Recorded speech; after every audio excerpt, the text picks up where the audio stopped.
Sri, kamu jahat. Kamu kan tahu yang diminta itu bukan dalam bentuk kredit lunak, bukan pinjaman, tapi pemberian cuma-cuma. Kamu tahu kan mereka sudah habis-habisan menjilat ke Jokowi. Sri, kamu kok sibuk klarifikasi? Apa itu penting? Apalagi kamu sebut 211 miliar. Bukan, Sri. Mereka tahunya duit utuh, gelondongan 1,5 triliun cash ditaruh di muka mereka tanpa embel-embel kredit atau utang. Tapi uang nasi bungkus untuk kegiatan mereka yang telah menjadi cheerleaders kebijakan zalim Jokowi. Sudahlah Sri, penuhi saja tuntutan mereka. Tuntutan uang 1,5 triliun itu. Biar mereka tutup mulut. Biar mereka tidak ribut. Biar mereka kalau kenyang suka ngantuk dan gampang tidur. Kalau lapar memang hobinya marah-marah mereka itu Sri. Udah bayarlah Sri, 1,5 triliun itu Sri.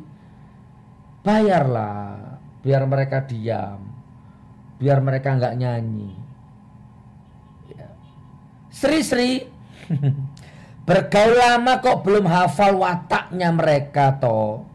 Mereka itu penghamba dunia, bergerak karena duit. Kalau nggak ada duit mereka bungkam. Contoh Sri, kasus Muslim Uighur. Tak ada pernyataan dari mereka, tak ada tuntutan dari mereka. Giliran duit 1,5 triliun, mereka tanpa malu menagih di ruang umum, di ruang publik. Sri, kamu kan sudah lama bergaul sama mereka. Masa sih nggak hafal watak dan karakter mereka? Sri. Oh enggak. Maaf ya, saya mau tanya Sri. Memangnya mereka nggak punya nomor HP-mu? Nggak simpan nomor HP-mu? Bukankah mereka bisa SMS? Misalkan dengan bahasa yang halus, Mbak Yu, saya nagih utang yang 1,5 triliun. Begitu kan lebih elegan. Mereka terjaga marwahnya, terjaga harga dirinya, daripada ngomong di depan umum seperti itu. Sri juga tidak wirang di mata publik. Sri. Atau jangan-jangan mereka sudah SMS berkali-kali Sri kepadamu, tapi kamu tidak menjawab. Telepon berulang-ulang kepadamu Sri, tapi jangan-jangan tidak kamu angkat. Kalau begini kan semua jadi ketahuan. Ketahuan mereka rakus duit. Ketahuan Sri menjadi agen Jokowi untuk mengkondisikan mereka semua.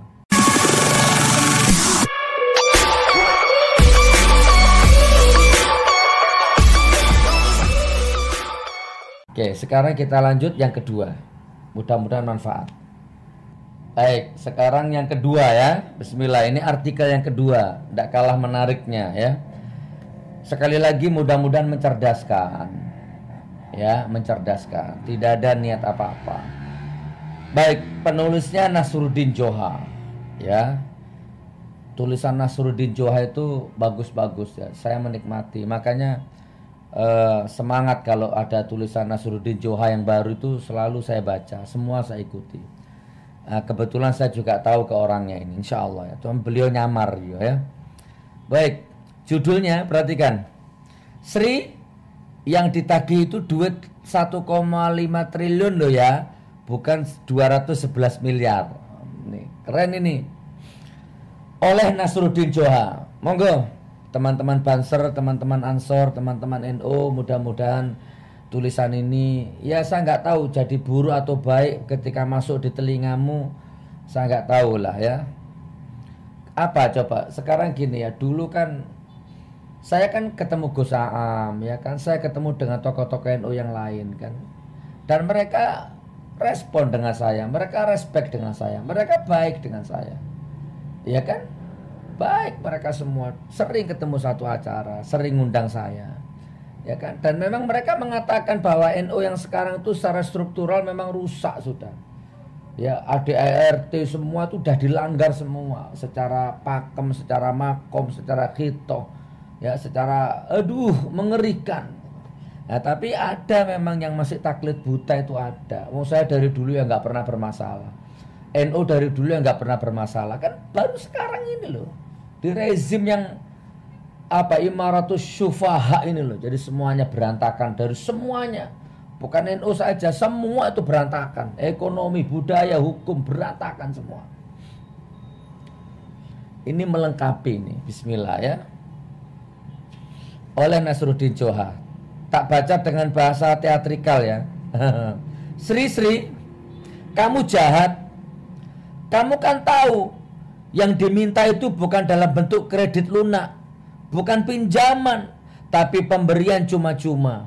Kamu tahu kan mereka sudah habis-habisan menjilat ke Jokowi. Sri, kamu kok sibuk klarifikasi? Apa itu penting? Apalagi kamu sebut 211 miliar. Bukan Sri, mereka tahunya duit utuh, gelondongan 1,5 triliun cash ditaruh di muka mereka tanpa embel-embel kredit atau utang. Tapi uang nasi bungkus untuk kegiatan mereka yang telah menjadi cheerleaders kebijakan zalim Jokowi. Apa mau bahasa Inggris iku mau ya apa? Cheerleaders. Oh anu lho, pendukung lho ya. Apa penyemangat itu lho, penyorak-corak itu lho ya. Kurang lebih begitu. Sri. Nasruddin Johar ini keren. Kenapa mereka baru ribut sekarang? Mereka sebenarnya berharap namanya diumumkan Jokowi saat penyusunan kabinet menteri kemarin. Mereka masih merasa posisi menteri, mereka masih merasa posisi menteri dapat mengkompensasi keringat yang selama ini dicurahkan untuk kerja bakti mendukung Jokowi. Mereka marah Sri. Ini tulisan ditujukan untuk Sri Mulyani, Menteri Keuangan ya. Mereka marah Sri. Ternyata yang dapat posisi pemain lama dan para pengusaha, bahkan hingga pengumuman wakil menteri pun nama mereka juga tak disebut lagi oleh Jokowi. Jadi dalam hitungan kasar mereka merasa rugi. Pos menteri semua jalur partai Sri, bukan jalur mereka. Karena itu mereka mengungkit lagi uang 1,5 triliun Sri. Sudahlah Sri, penuhi saja tuntutan mereka. Tuntutan uang 1,5 triliun itu. Biar mereka tutup mulut. Biar mereka tidak ribut. Biar mereka kalau kenyang suka ngantuk dan gampang tidur. Kalau lapar memang hobinya marah-marah mereka itu Sri. Udah bayarlah Sri, 1,5 triliun itu Sri. Bayarlah. Biar mereka diam. Biar mereka nggak nyanyi. Ya. Sri, bergaul lama kok belum hafal wataknya mereka toh. Mereka itu penghamba dunia, bergerak karena duit. Kalau nggak ada duit mereka bungkam. Contoh Sri, kasus Muslim Uighur, tak ada pernyataan dari mereka. Tak ada tuntutan dari mereka. Giliran duit 1,5 triliun, mereka tanpa malu menagih di ruang umum, di ruang publik. Sri, kamu kan sudah lama bergaul sama mereka. Masa sih nggak hafal watak dan karakter mereka? Sri. Oh enggak. Maaf ya, saya mau tanya Sri. Memangnya mereka nggak punya nomor HP-mu? Gak simpan nomor HP-mu? Bukankah mereka bisa SMS, misalkan dengan bahasa yang halus, Mbak Yu, saya nagih utang yang 1,5 triliun. Begitu kan lebih elegan. Mereka terjaga marwahnya, terjaga harga dirinya, daripada ngomong di depan umum seperti itu. Sri juga tidak wirang di mata publik. Sri. Atau jangan-jangan mereka sudah SMS berkali-kali Sri kepadamu, tapi kamu tidak menjawab. Telepon berulang-ulang kepadamu Sri, tapi jangan-jangan tidak kamu angkat. Kalau begini kan semua jadi ketahuan. Ketahuan mereka rakus duit. Ketahuan Sri menjadi agen Jokowi untuk mengkondisikan mereka semua.